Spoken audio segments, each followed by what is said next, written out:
the son of Donald Trump Jr., the name that Trump regrets every day giving to Donald Trump Jr. He dropped another podcast, which you know is a big deal here at the Luke Beasley Show now, because you goobers just can't get enough of his insanity, which I understand. So we're going to go through and review this podcast once again. It's called Triggered with Donald Trump Jr. And this one's so whacked out that I need you to just prepare yourself. You can't jump right in. Otherwise, just get ready. It's going to be crazy.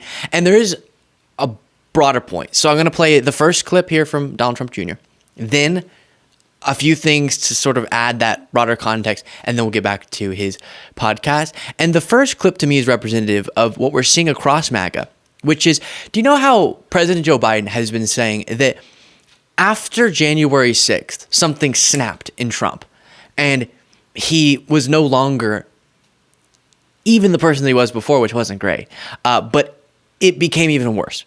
And I agree with that. There was something within the MAGA movement, Trump, that got so much more severe and so much more horrible characteristically during and after sort of the phase where Trump was trying to block the peaceful transfer of power. That's really what defined it as this anti-democratic movement.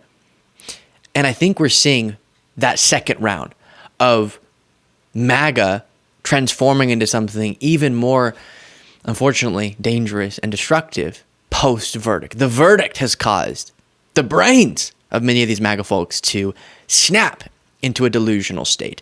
And here's the first example of this. Paranoid is the other word I would describe Donald Trump Jr. as here, where he pushes this idea. Saint Fan 20, Don Jr. for execution. Are we doing that, guys?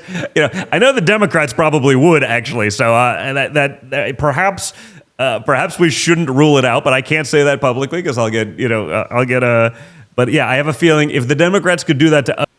You're saying it publicly. You absolute maniac. Actually, so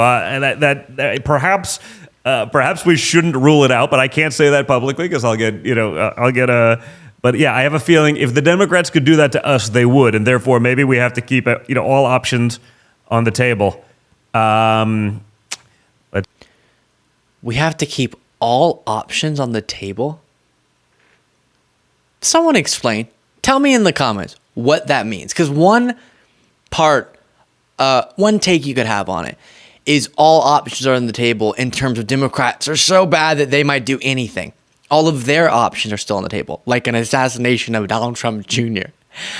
Or the other is, so MAGA has to have all the options on the table, and that's frightening.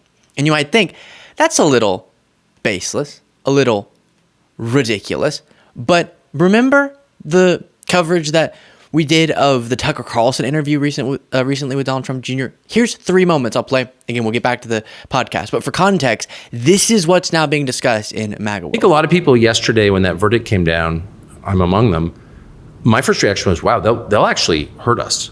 Like they would execute us, me, I'll just say, speak for myself, and there would be an MSNBC panel of former federal prosecutors. All right, so because we watched this already, you can see that segment. I won't play long sections from this, but here's the second part.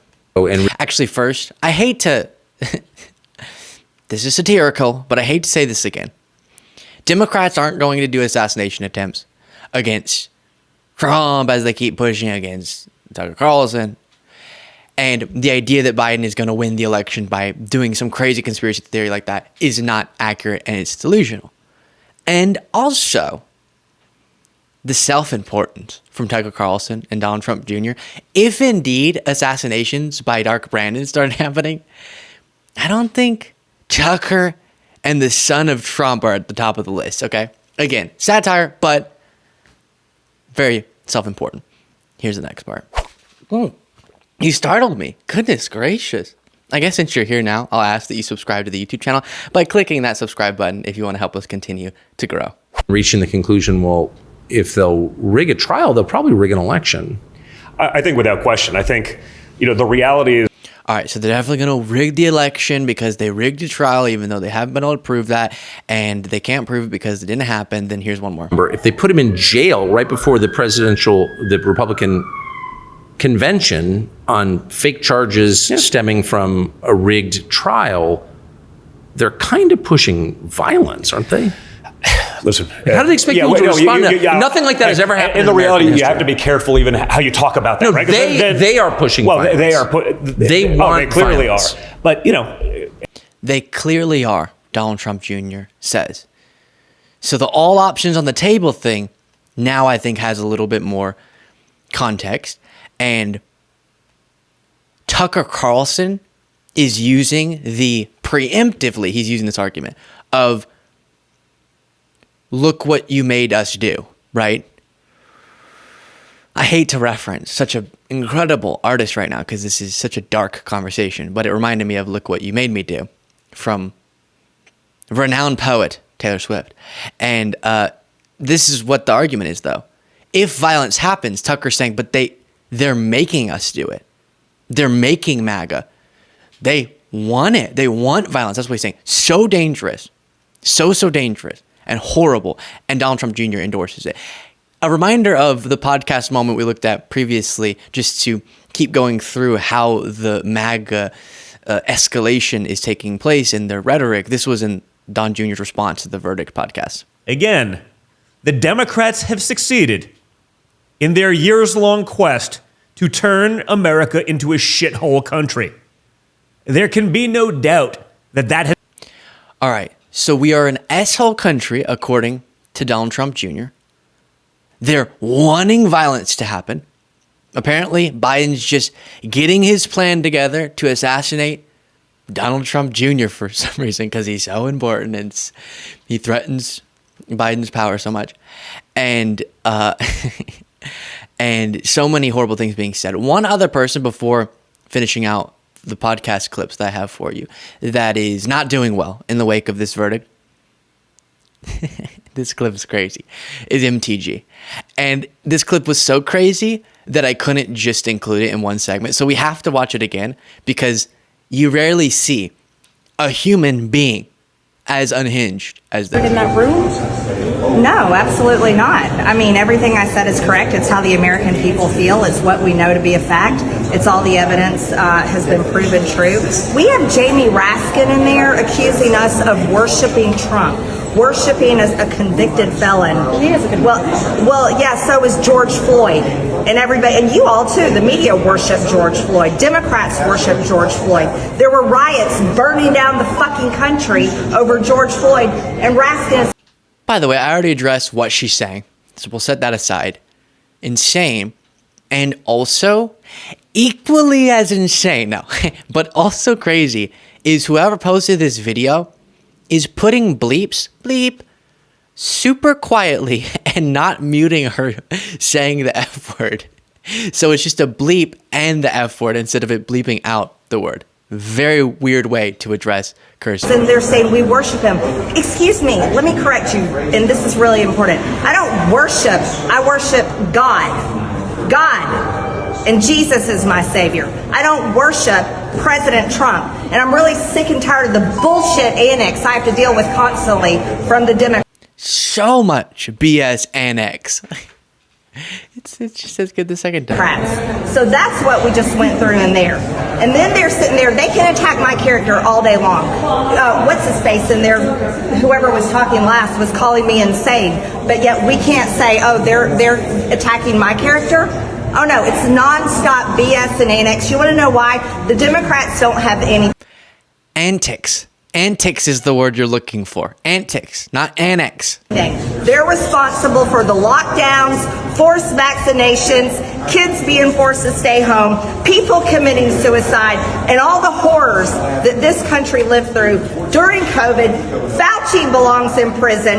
He should be tried for mass murder, and he should be tried for crimes against humanity. That's how I feel after that hearing. That's how the American people feel. Just imagine.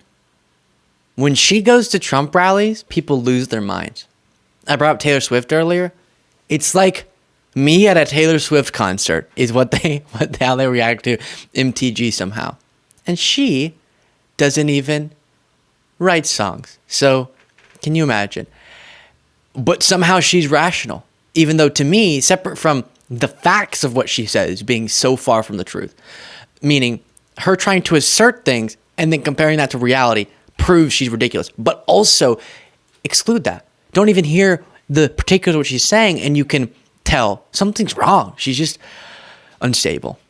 So that's sort of the MAGA snapping in the wake of the Trump verdict.